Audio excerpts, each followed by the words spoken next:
Awesome. Well, welcome to the Building Your Brand seminar hosted by No Cap Sports. I'm your host and moderator, Will Baggett, here on with El Petrillo and also Lauren Walsh, talking all things personal branding.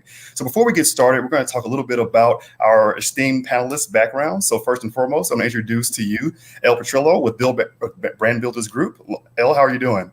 I'm great. How are you? Doing great, doing great. So I'm gonna read a little bit of your bio and we'll get more into it as we go on. But first and foremost, so Elle is the founding member of Brand Builders Group and director of sales at this international personal branding firm. She's worked with presidential advisors, CEOs, doctors, New York Times bestselling authors, and everything you can imagine. After nearly a decade as a top performing sales coach and business consultant, she now speaks on how to recover from life's most unexpected challenges and rediscover yourself and redefine what success means to you. Elle, it's great to have you on today. Thank you. Excited to be here. Absolutely. So next up, we have Lauren Walsh. So Lauren is the person. She is the founder of LW Branding, has 10-year experience in world brand strategy. She's worked with people in as far as air talent, NFL, NBA, MLB players ranging from first-round draft picks to Hall of Famers, Super Bowl champs, you name it, she has done it. People refer to her as the Olivia Pope of branding for her athletes. And we'll talk about why that is later in the conversation. So she has a passion for giving back, and she has an interest in sharing each of her clients' philanthropic endeavors and really telling their brand stories. She's been featured in Associated Press, MSN, NBC, all the alphabet soup networks you can think about. Lauren has been in it. Lauren, it's a pleasure to have you on today as well. Thank you so much for having me. Very good. So let's get started into the conversation. So Elle, I'm going to start with you. First and foremost, how would you personally define your brand? So we always say your brand is what people think of when they think of you, right? And so for me, when people tend to give testimonials or they reach out or describe me, it's pretty much straightforward, no nonsense, direct, sassy, as well as a good balance of compassion and empathy. And so I would say that's what I'm known for, is calling people out on their BS and then helping them, hold them accountable, helping push them to being that next level of everything that they had imagined they want to be and have talked about being, but there's always some sort of BS that's holding them back from getting there. Okay. And so that's where I would say my superpower is, and my brand's about, is just really helping people get past that to achieve what they want. Okay, awesome. So we're staying PG here. So we're using abbreviations. Let's talk about cutting through the BS. So when you talk about cutting through that, give me an example. What made it look like? Is it a mental kind of a mindset piece or a paradigm? Like what's holding people back most of the time? Most of the time. When people are coming up with reasons why they can't do something, or they don't, or why something didn't happen, or why they can't get to X, Y, and Z, they'll say these things. And what most people do when they hear people sharing, is they stay quiet. And what we know is typically what people are giving us is a whole bunch of excuses. It's a bunch of brain trash. It's a bunch of nonsense. But most people are polite and will sit there and listen and just allow them to talk like that. Right? Just to say those things, and they say, okay, yeah, I get it. And they'll commiserate with them or they'll accept it. And instead I'm like, you're full of it. Like, that's an excuse. Like, that is 100% excuse, or tell me why. And I tend to challenge, but I'm always doing it from a loving way. It's always about calling them to exactly what they want to do, but they're too afraid to do, or they come up with reasons why they can't. And so how I would say how I do it is I just say the things that everyone's thinking that no one would say. But I do it playfully and I do it lovingly, and I let them know, hey, I'm going to challenge you if that's okay. And here's why. And most times people appreciate it. I won't say every time, but the majority of the time people appreciate it. And it usually leads to a much more honest conversation, that instead of going into why they can't do something, or why that wouldn't work for them, or why they aren't this person, so maybe they wouldn't have the platform or wouldn't be able to build what that person has built, instead of going into all the reasons why they can't, now it's going into a conversation of how can we make this happen? And that's kind of the power of helping people get past their BS. Is it's no longer about a why. It's, no, I don't care why. I want to talk about how we're going to make it happen. And when they can see the how and they understand the path and there's a blueprint for it, it's so much easier to execute with confidence. Very nice. So I guess to sum it up, there's no coming and sitting on your couch and singing sap stories about why I didn't get my favorite wagon for Christmas when I was 7 years old. You're getting straight to the point. Very good. They're like, okay, you want me to let you complain for the next 2 minutes and just listen? Okay. You want me to be honest with you.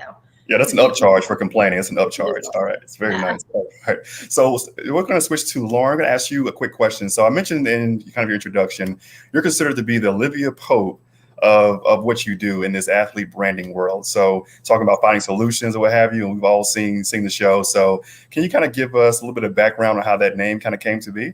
Absolutely. So I was actually having a conversation with the former CEO of a company called ZipFit. We were just talking about scandal and how much I loved Olivia Pope. And she came out and said, hold up. Now that I think about it, you're kind of like the Olivia Pope for athletes. And I started thinking, I said, okay, I like it. So it stuck. So she actually would start to introduce me to all the athlete clients that she worked with, agents, everyone that she knew as that. And the reason I was okay with it and kind of let it stick was because for those who've seen Scandal, Olivia Pope is known for the fact that she just gets stuff done. No matter what the problem is, no matter what the issue, she knows how to figure out how to get it handled and then just keep moving. And that's very much how I have come up in this industry, working with athletes and figuring things out. It's also how I've come to my life motto, which is find solutions, not problems. Very similar to what Ella's talking about. There are so many people out there that when you want to talk about something, it's always the problem that they want to focus on. Oh, well, this is in my way, or, oh, I can't do it because of this.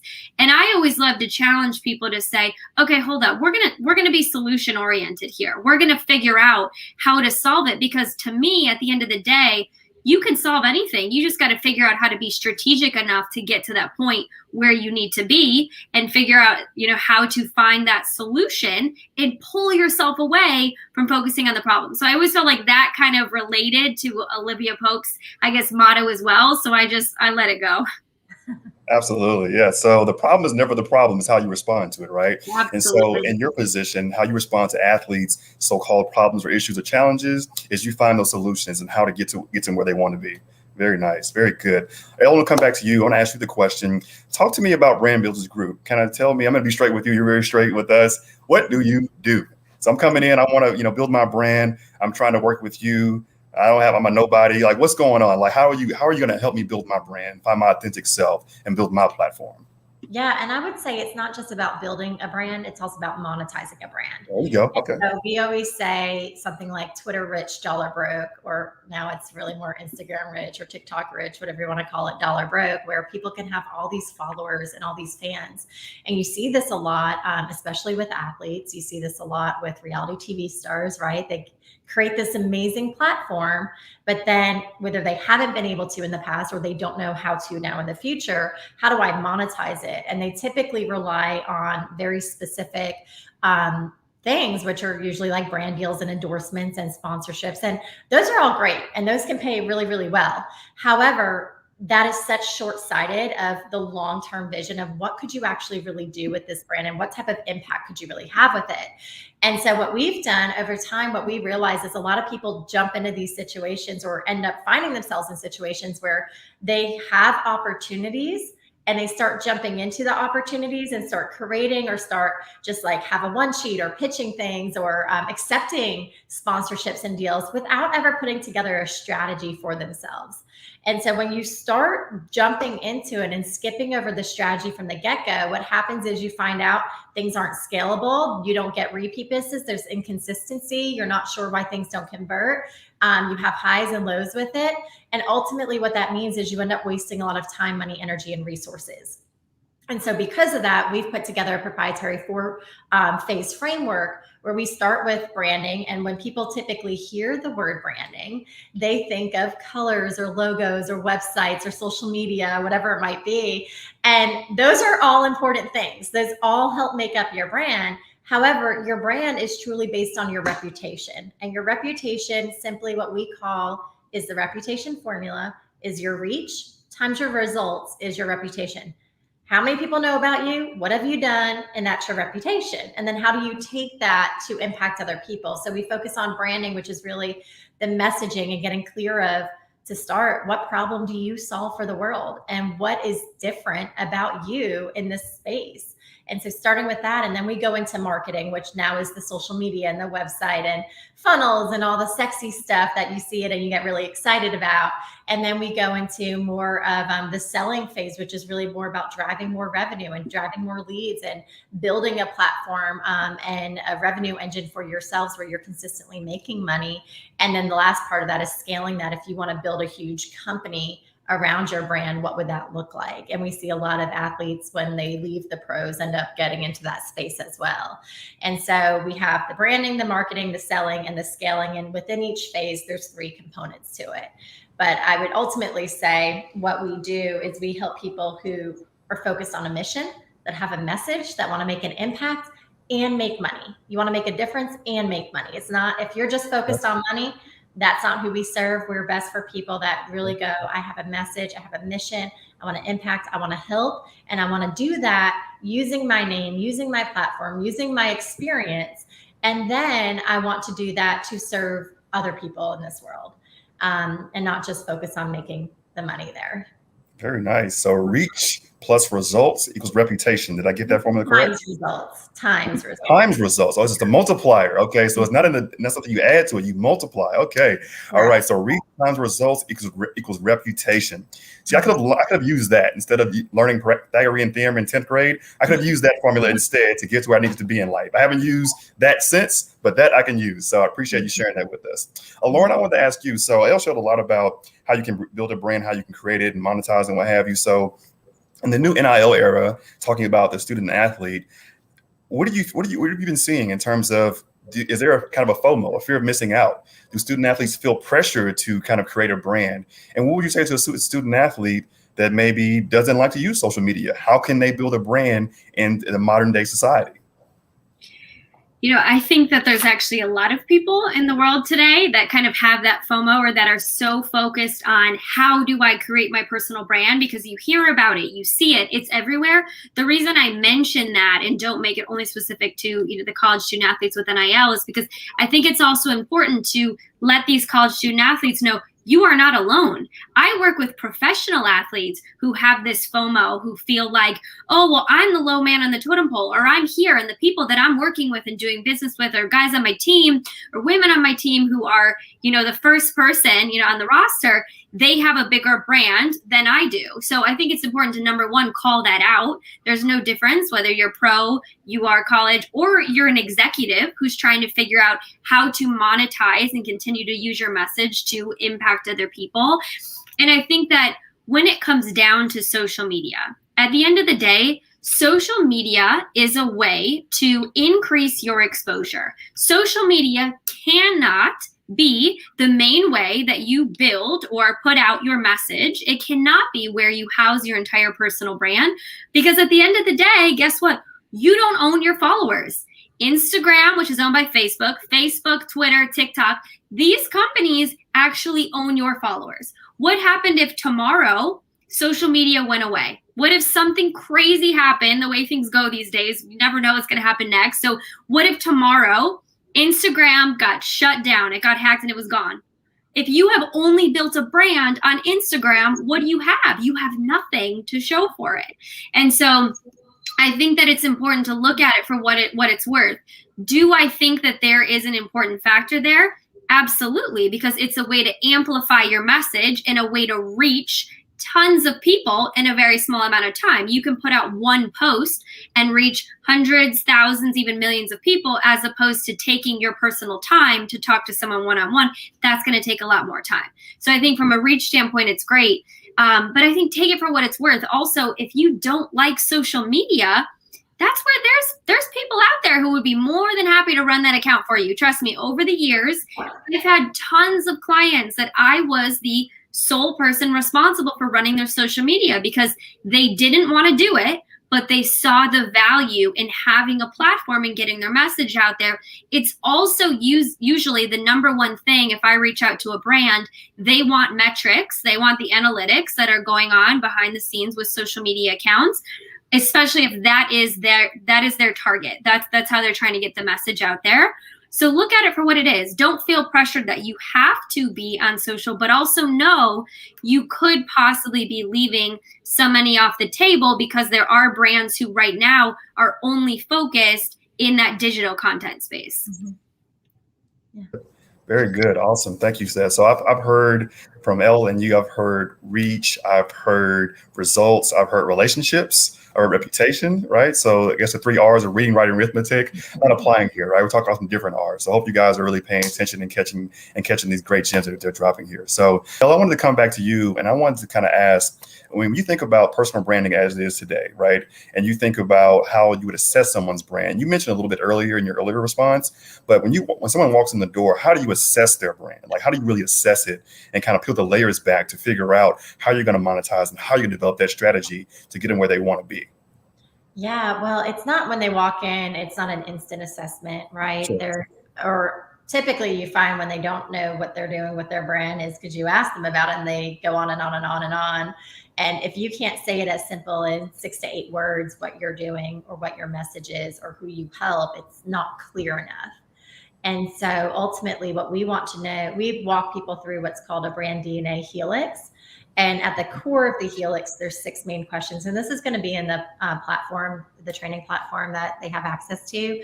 However, there's 6 main questions. And the first 3 of them are really meant on what the world needs from you. And the other 3 are based on who you're designed to be. And at the middle is the intersection of what makes you different in this space. It's where they meet.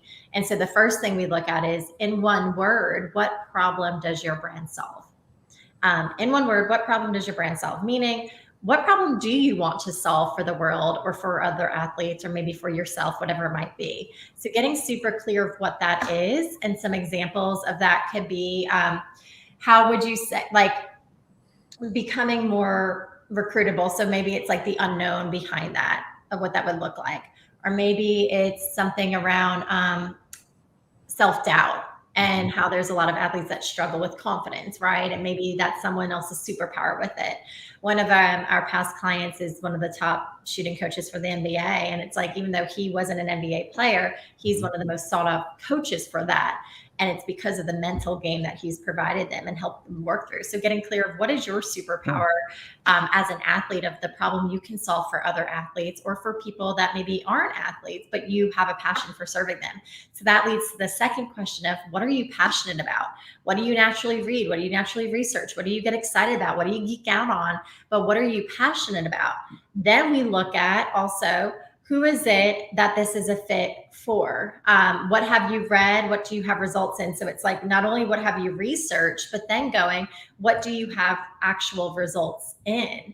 And then we also look at, what type of business do you want to build and how do you want to make money? And so there's 5 areas that people can monetize their brand. There's products. So it's like hats, t-shirts, jerseys, things like that. There's ads and affiliates, which is really more along the side of like, you promote this product, you get affiliate pay for it. There's information. So creating courses, that sort of thing would be an information. There's deals, so sponsorship deals, TV deals, book deals, and then there's services, which are typically the hardest to scale.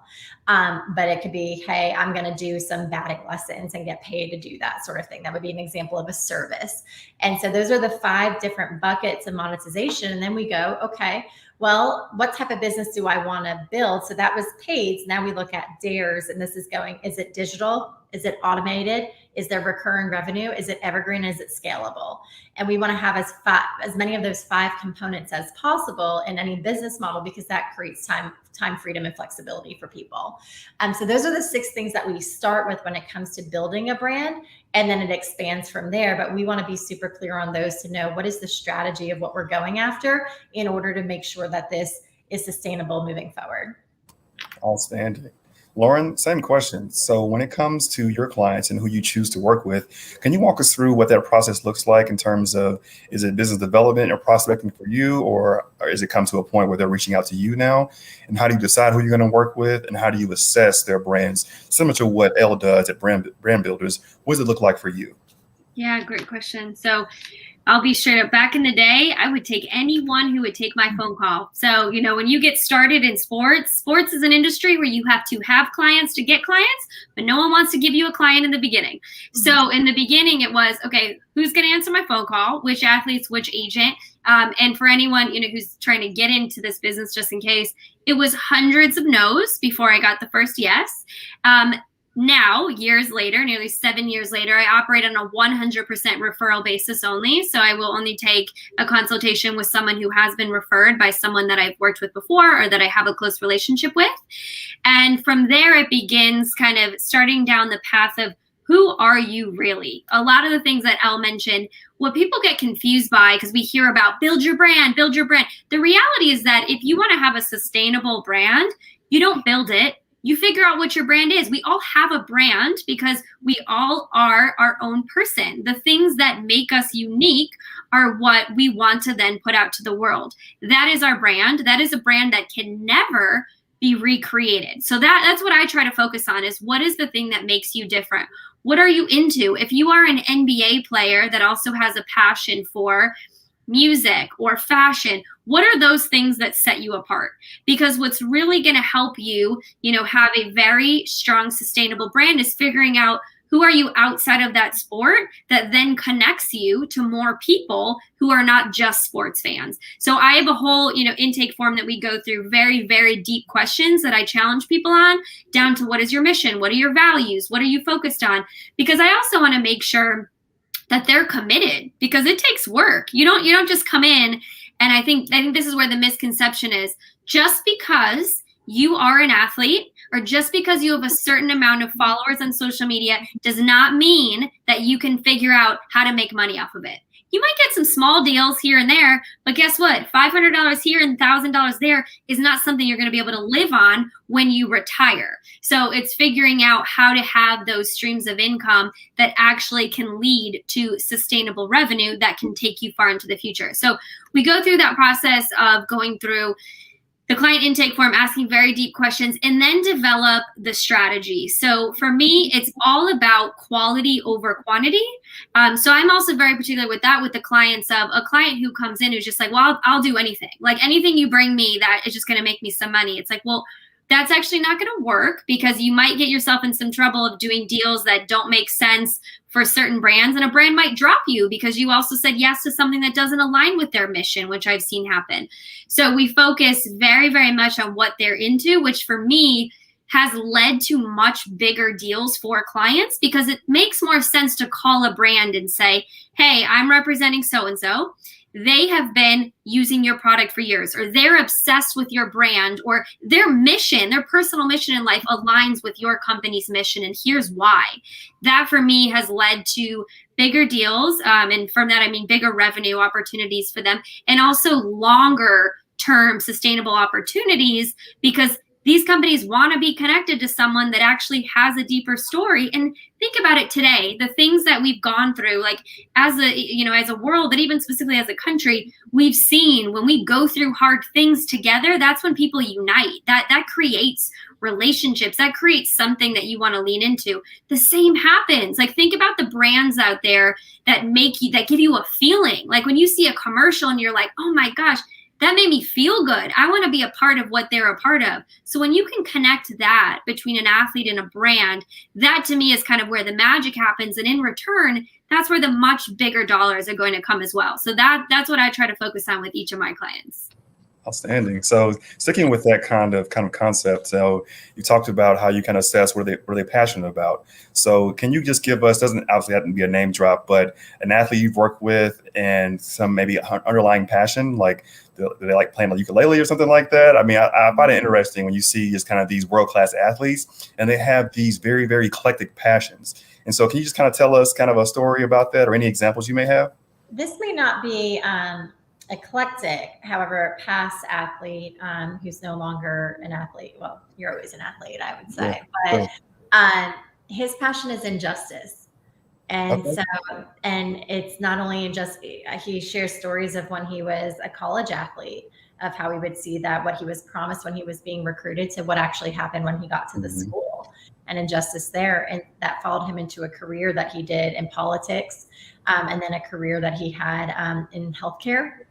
And so he's on a personal mission to help leaders build world-class organizations, and through fairness, to be honest, like through doing what's right and what's fair. And so it's one of the things when I think about a message that people have, where it's like, he has all the connections in the world. But what he's choosing to dedicate his brand to is helping leaders become better, because there's so much injustice in so many different organizations across the country. Wow, that's interesting. Lauren, what about you? Yeah, so two quick examples. So one example over the last, gosh, it was a couple years ago, it was Terrell Owens, T.O., and starting his YouTube channel. So I was out in San Bruno, California, meeting with the YouTube team. And at the time, this was years ago, before it became as big as it is with athletes there. Mm-hmm. So they had an entire department that's trying to figure out, how do we get more athletes on our platform? Obviously, the more athletes, the bigger sponsorship opportunities they have. As they're talking to me, I left the meeting and literally called Terrell. I was like, you have to start a YouTube channel. You have to. And he's like, okay, why? And my thing was, as I got to know him as a person, I didn't know him when he was playing. I've only known him since retiring. And to me, I always felt like he was misunderstood. I felt like the media painted him a certain way. Everyone had their own opinion of who he was. And I didn't like it. I didn't think it was fair. And I didn't think it was fair that people got to put out there what they wanted, and that's what people believe. So as I got to know him and know him as a businessman, I got to know him through some business deals that we've been working on. And I said, I want people to know who you are as a person. I think you need another chance for people to get to know that person. And I think YouTube could be a great platform, because you get to tell that story. That is going to be your opportunity to tell it. And so we launched it about a year and a half ago. It's the page continues to climb. The subscribers have continued to climb. And then also we figured out how to monetize it, which then it just becomes another revenue stream for him. But he's already creating the content. He loves to create that content and show people what he does when he's working out. Fans ask all the time, what do you do to stay in shape at your age? So then it's amazing, instead of replying to every DM, to put out a video on YouTube and say, look, I'm actually going to show you the exact workout that I do. So I think that was one great example. And then we did a campaign with Myles Garrett in Cleveland with Destination Cleveland, which is the tourism hub for the entire city. And the thing with Myles, he loves football and he loves his dog. His dog has tons of followers on social media. So when it came to put the deal together and they said, well, what do you want to do? And it was like, well, he's also very into paleontology. We talked through that, but it was like, can we figure out a way to do a deal that he gets to involve his dog? It turned into this amazing campaign. They got to feature their dog parks. There's also a bunch of dog-friendly restaurants in Cleveland, in case you didn't know. So the whole campaign was him showing up. His dog was almost honestly the face of the campaign, outside of him. But for that, to me, those are the success stories where you work with someone who you get them paid to do what they love and what they're going to do anyways. So if he's going to leave practice and go to the dog park with his dog, now he gets to also meet other dog owners and get paid to do it. To me, that's a dream campaign that you put together. Wow, that's awesome. I had no clue that there were dog-friendly restaurants in Cleveland. So next time I go, I definitely have to check it out. Yes. Outstanding. So I want to come to you, Elle. Talk to me about, this is kind of off the cuff.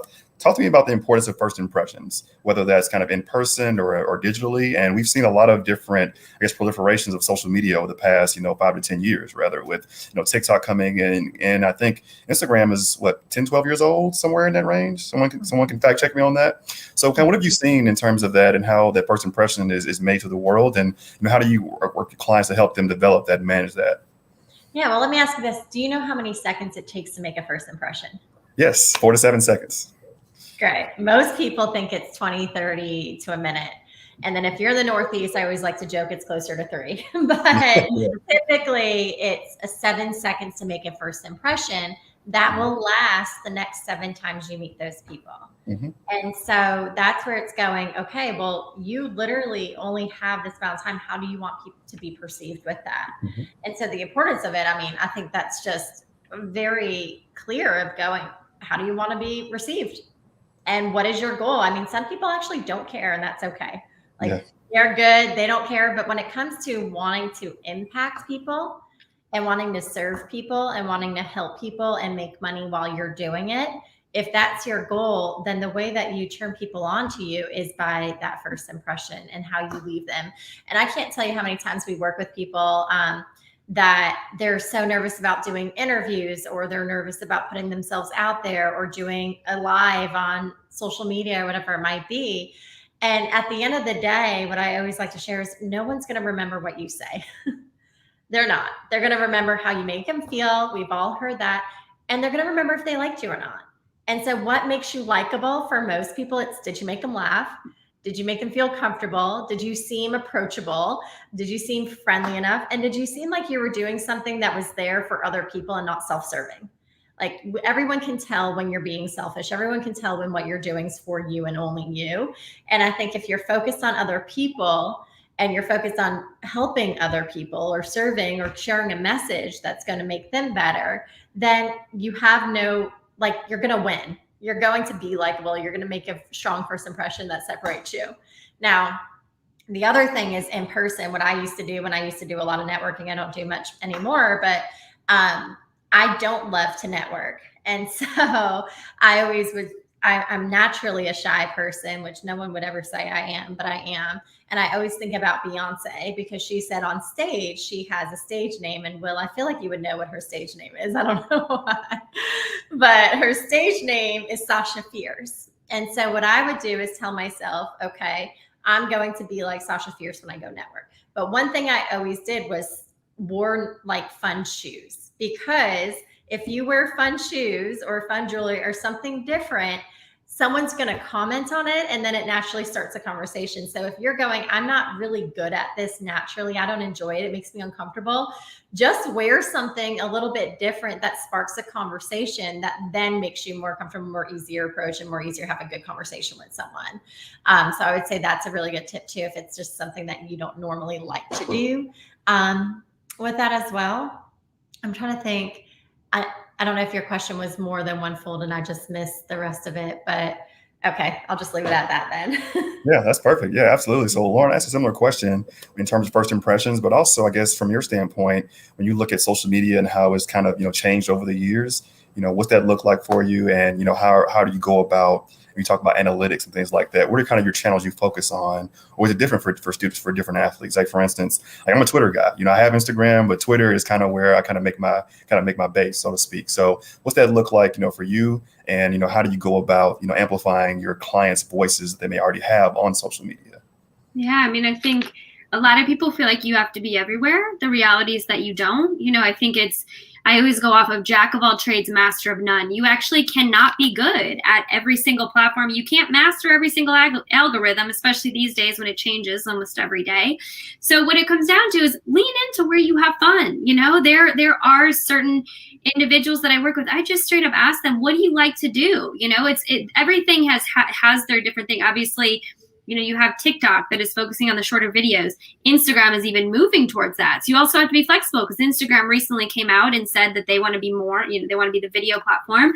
So it's what you are into and what works best for you. That's what I tell them. I tell them to pick one or two. You don't have to be in everything. And also, don't create content just to create. This goes very much to what Elle said, that I love, that it's so much about focusing on the mission. Like, you need to focus on making an impact and income at the same exact time. So just lean into the ones that you do love, and then maybe figure out how to also then take that content from that one and maybe share it on one other platform. But I will also say, I think it's important to understand who your followers are, because your followers on Facebook may be different than your followers on Instagram, simply just because generation-wise, like, different people are on different platforms. I think also if you can lean into figuring out and getting to know who those followers are, whether it's responding to DMs, responding to comments, getting to know who some of these people are, and then leaning into showing up to what they're looking for, I think that also is going to allow you to amplify that message a little bit more. Outstanding. So Elle, I want to talk to you about when you talk about, say, for instance, you're doing these assessments and you have these questionnaires they're answering and you're having one-on-one conversations. So this is kind of more of a personal opinion question, right? So when you think about a person's brand, is a personal brand, is it who we are, or is it more so who we want people to think we are? right? And it can be twofold, right? So a little bit of kind of a trick question there, but what's your personal opinion and insight on that? Yeah, it's funny because people may not know, we had some questions that we thought we might have been asked before this thing that you had shared with us, Will, and you sent that question. And I was like, And so I messaged one of our other leadership members, Elizabeth Stevens, and I was just like, how would you answer this? Because I'm kind of stuck on this one.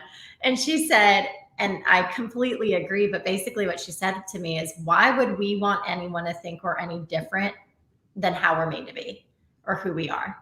I was like, that is such a great response. I'm so glad I asked her, because I agree, is why would you want to be perceived differently than who you are? Because we can accentuate who we are, but we don't ever really stray far from it.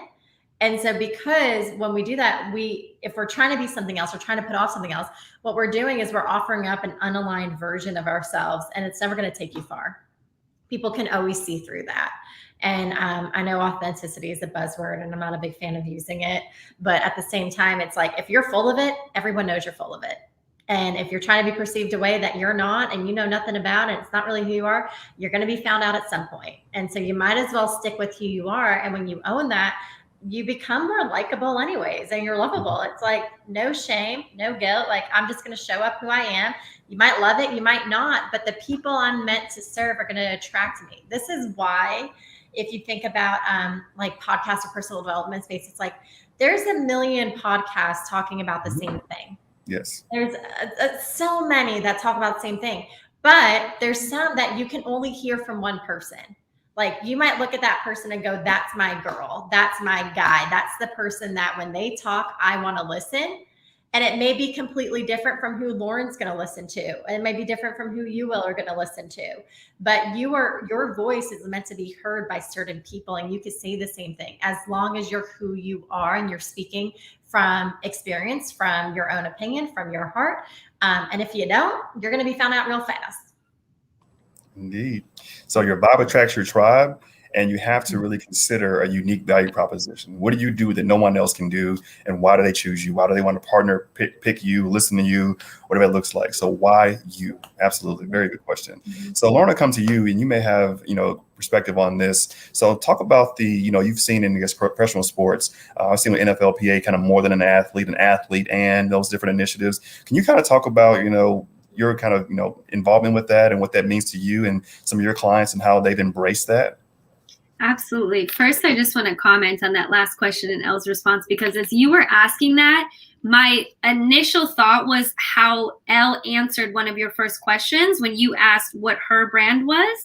Because the minute that she started speaking and she said, I'm straightforward, I'm a little sassy, I cut through the BS, I was like, holy cow, I need to be friends with this girl, because I'm thinking, I love the fact that she knows who she is. She knows how she shows up to the world, and she owns it. So I just think also, like, everything that she says, is amazing, but also take note of that, for people who are considering what they do, because obviously she's a living, breathing example of what you need to do and of what the company does. So I just want to make sure people realize that.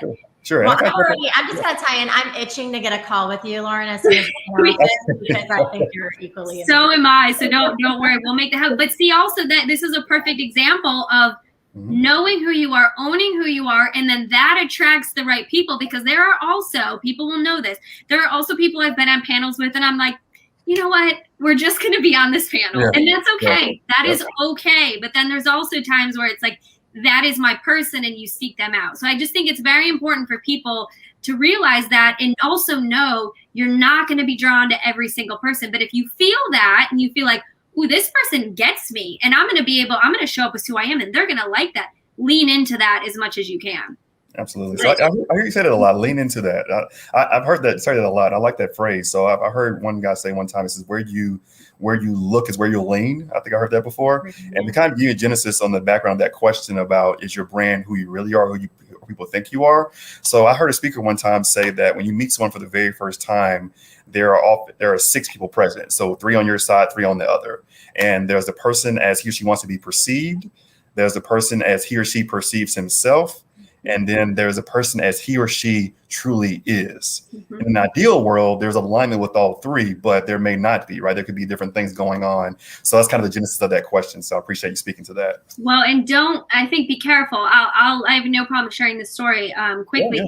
When I started my career, I operated in a space of showing up as who I thought people wanted me to be. So I showed up in meetings with agents as one person, meetings with athletes as another. I went to my friends as something else, and I showed up to my family as another person. I wore so many different hats. I got to an intersection where I actually didn't know who I was. And I was only focused on growing my business and becoming successful in the eyes of everyone else around me. I lost who I was as a person.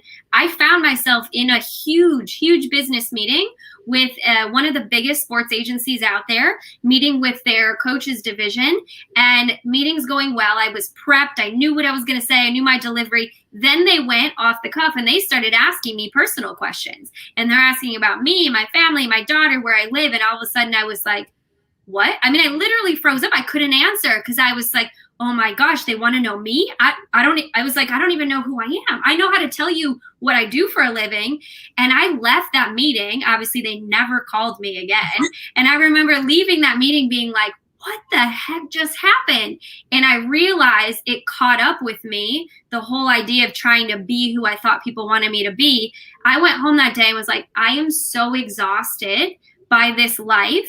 I have to do something different. I literally took 3 months off. Like I stepped back from business deals. I took 3 months to step back and actually like get to know myself again and figure out who that person was and then commit to only being that person from there on out. I mean, that was 2018, so 3 years ago. And since then I haven't done it. So I also just say that because I know that there's a lot of people out there, especially college athletes, who feel like you have to be who your parents, your coach, your friends, your fans want you to be. And sometimes that means you do things that are not in alignment with who you are, because maybe it gets you more likes or gets you more friends or gets you more laughs at the party. But at the end of the day, you go home and you feel lonely and you feel miserable because you're not showing up as who you are. So I think I just say that to encourage people that it may catch up with you. And at the end of the day, if you're living out of alignment and you're not enjoying the process, then what is all of it worth at the end of the day?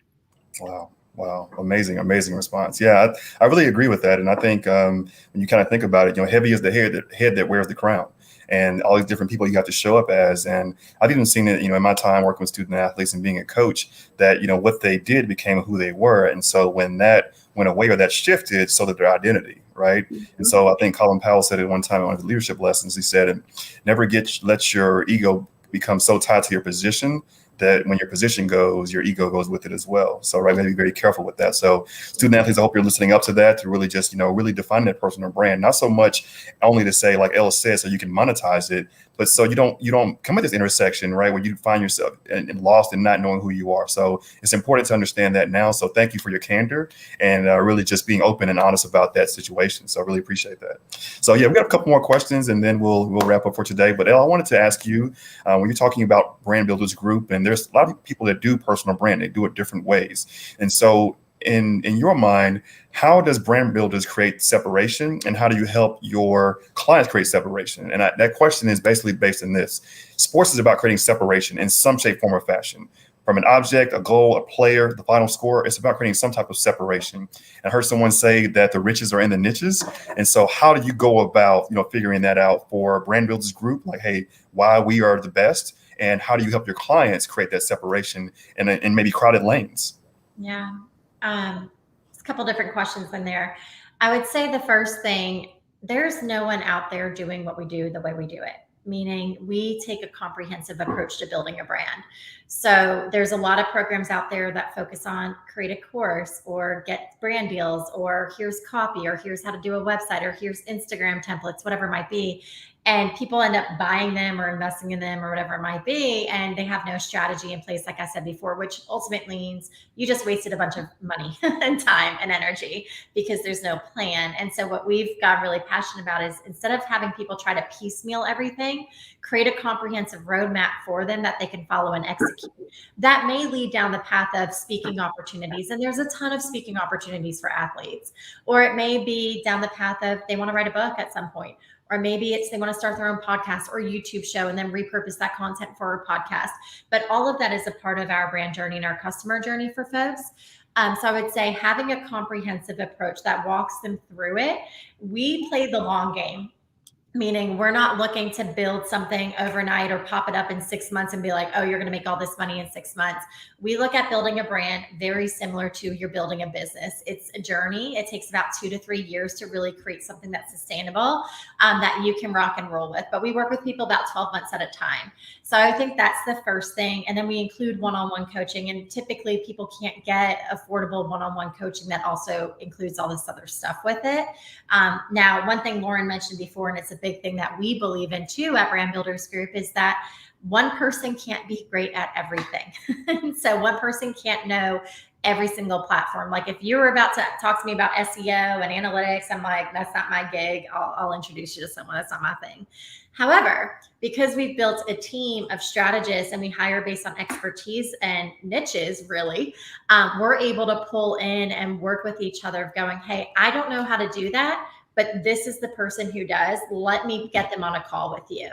And so we want to make sure that we're pulling in the people that are the best fit for where they are with what they need at that time, which is super unique because, again, most companies aren't built that way. And most in the personal brand space anyways, it's not like that. And then with that being said, separating athletes, that goes back to our brand DNA part of going, really, what makes you different? And this goes as far back as childhood. It's interesting. I spent 9 years of my life prior to Brand Builders Group training and coaching sales leaders and salespeople. And I never realized it until actually about a year and a half ago, that back in high school, I used to go and do leadership conferences for student council. And I was teaching leadership styles when I was 15 years old. And it's like, you got to go back to your childhood because there's stuff along your entire life that shows you who you were designed to be. Same thing with branding. I'm like, okay, when did I really start branding? And I even think about in high school of branding myself when I'm running for student council leadership, or branding my best friend for homecoming queen and she winning. And it's just like, there were different things. If you look back through your entire life and where you are now, that you were completely designed to be and had no idea the entire time. And so that's what we do is we kind of go back to, I want to go back as far as childhood. It could be really young to go, what brought you to where you are now, and figuring out what your uniqueness was then and where it is now. Wow, that's awesome. Thank you so much. Yeah, well, I'll just say this too. Every single person has their own unique experiences, stories, perspectives, relationships that no one else can copy. And we basically say it's no longer good enough to be good or be great. You have to be different. Very nice. So kind of summarizing the first piece, I've heard, from our conversation today, reach, results, relationships. We also talked about resourcefulness and reputation, right? So make sure we're kind of, understanding those different elements and how they really form a full package of who you are. And you mentioned going back to childhood. So just kind of a quick story. So I've been working as a public speaker and consultant for about 4.5 years now. And one of my kind of fondest childhood memories is walking to a bank when I was 14 years old. And a gentleman that ran our local sports recreation department, he heard me speaking. I just turned 13, so my voice just changed. And he said, hey, Lil Will, he says, that you over there? I said, yeah. He says, I didn't know you sounded like that. He says, one day you're going to use your voice to help people. I was 14 years old. Right. And so you think about these experiences, and I've heard someone say, it's probably a quote somewhere, I forgot who said it. But it said, no one has your fingerprint, so no one can leave your imprint, in the world. And that's good. So, I like that. Yeah, absolutely. So not mine. So if you find who said it, let me know. I'm going to steal that one. yeah, absolutely. So very good. So this has been a great conversation. So, and I want to, give you guys an opportunity, so Lauren, starting with you, just kind of, open forum, what do you want today's student athletes to know? What are you seeing? You're working in a market and a niche that a lot of them aspire to be in, but for where they are right now, blooming where they're planted, being where their feet are, what can they do? What can they do to be successful? Yeah. Elle brought up an awesome thing in terms of going back to your childhood. That's the number one thing. I cannot recommend enough. And I wish someone had told me in college, because it wasn't until I was like after 30 that I figured all this out. Spending the time to get to know who you really are as a person will pay dividends to the nth degree, because that is your superpower. The one thing that will forever set you apart from every other person in the entire world, the billions of people, are those things that make you different. At the end of the day, as an athlete, you're one athlete in a sea of all these athletes. So yes, you can be the star player, but then again, what happens when you retire? You're not the star player anymore. If you can figure out who you are as a person, how your life experiences have developed you, how they've set you up, how the things you're going through right now, which also that means going through the very hard things, are showing up to teach you about yourself and teach you about other things. Learning how to see those as amazing positive experiences that can then be shared with the world is going to be something that sets you apart. It's also then figuring out how to monetize it. Please figure out how to leverage what you know, who you are, and all these things to build a sustainable revenue model. Do not let people sell you on vanity metrics. Don't let people sell you on the importance of having X amount of followers. I work with people who may have a third, a fourth, a fifth of some of these big name people with all these followers. They're making way more money at the end of the day. That's what it's about. I always tell people are like, oh, well, they have so many followers. I say, great, what's their conversion rate? I'm like, well, what does that mean? Well, how many people are they converting to buy their things, engage in their stuff, buy their courses, whatever it is? So figure that out. And also, please be careful. This new landscape that is opening up, I've seen more people than ever posting, oh, NIL, oh, I'm getting in the NIL spend. Oh, I just started this agency. Let me tell you something. There's nothing different about NIL than what's been happening in the world in terms of monetizing brands. So the way that people monetize from me working with athletes, all the different people that Ella's worked with, the things that we do is the same whether you are a doctor, an NBA player, a college athlete. It is the same strategy. So please do not get caught up in these people that are chasing the trend in trying to claim that they're an NIL expert, but they have zero experience on branding, zero experience on endorsement deals, zero experience on sales. Please check these people's resumes, because it's flooding my timelines in my LinkedIn page. And it scares me for college athletes. I've been teaching a class called Branding 101 for college student athletes for 7 years before NIL was even being talked about. And the reason I did it is because when I started my career in sports, I was a mentor for football players at Purdue. I cheered at Purdue, and then I graduated, worked for the football team. I saw a need and a passion. So when I started my company, I reached back out. Hey, Purdue, does your football team want help? I will tell them everything I know about branding and marketing as it relates to my pro clients. I'll give it to these college student athletes, because who knows what happens later on. The goal for them was to learn it, so then when they then graduated, they could apply it, because we weren't talking about NIL at the time. So I've been doing it for that long. So just please check, because I would hate for someone to get caught up and get in the wrong situation, when also you can listen to these videos. You can go on NoCap. You can get access. Elle was talking about the fact that they're going to put some of their strategies on the platform. First, figure out what you have access to before getting involved with maybe the wrong people. Elle, floor is yours. Can you remind me the question? I was getting sucked into what Lauren said. Yeah, no, she was preaching. I didn't have any commentary. I just left it. I didn't have any commentary. I was just straight fire, right? So I just left it. I mean, that was great. Everything she did. Yeah, I'm not following that. Elle, you follow it. So yeah, no, but excellent commentary. I mean, that was great. I mean, student athletes, hope you took that in. So we want to just give you any kind of advice, to student athletes. I mean, what would you tell them with NIL space, aside from what Lauren, share with them? What would you kind of share with them? I would say exactly what Lauren was saying, how the strategies are the same, whether you're an athlete, a doctor, a consultant, whatever it might be. And then there's not a cookie cutter approach to this. Right. And oftentimes what people are selling is a cookie cutter approach. But when you do a cookie cutter approach, it's not built for your dreams and your goals and your passions. It's built for, hey, this is easy for me to sell and not have to customize it to you. And that's the thing, your brand is personal.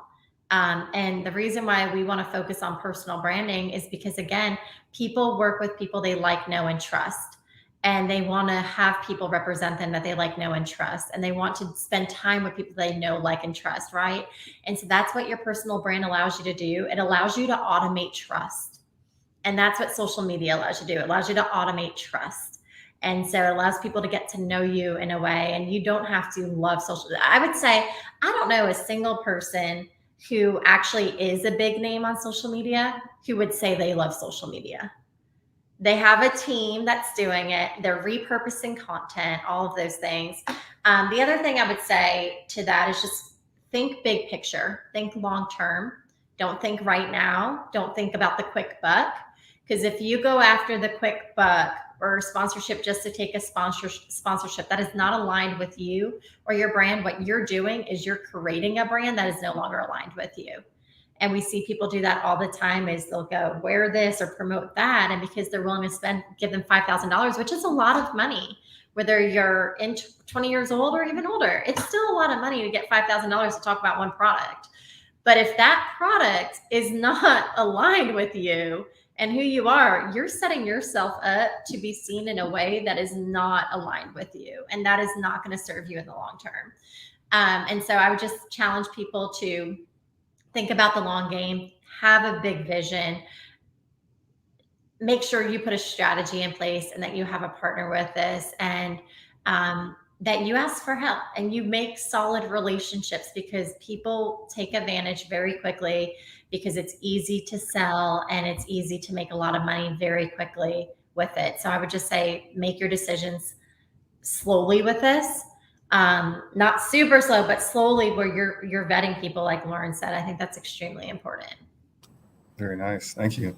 Ladies, thank you so much for your responses, your candor, your insight on everything personal branding, NIL related. We've benefited greatly from your insight and your intellect and your experiences. And so I want to make sure that student athletes can get in contact with you. So if you wouldn't mind, Elle, sharing your contact information and how we can get in contact with you.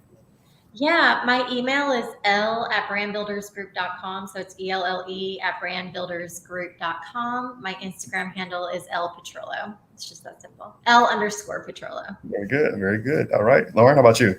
Yep. Email Lauren@lwbranding.com. I know I was saying earlier, referral only. So if you email, you better at least pitch yourself in the email. Like give me some substance. And then Instagram, you could go LW Branding on all platforms, or it's at Lauren E. Walsh on Instagram. Outstanding. Well, thank you so much. And on behalf of No Cap Sports, we want to thank you so much for tuning in to the Build Your Brand webinar. Hope you benefited as much as I did from the conversation. So with Elle and Lauren, thank you so much for watching, and we'll see you next time. Thank you.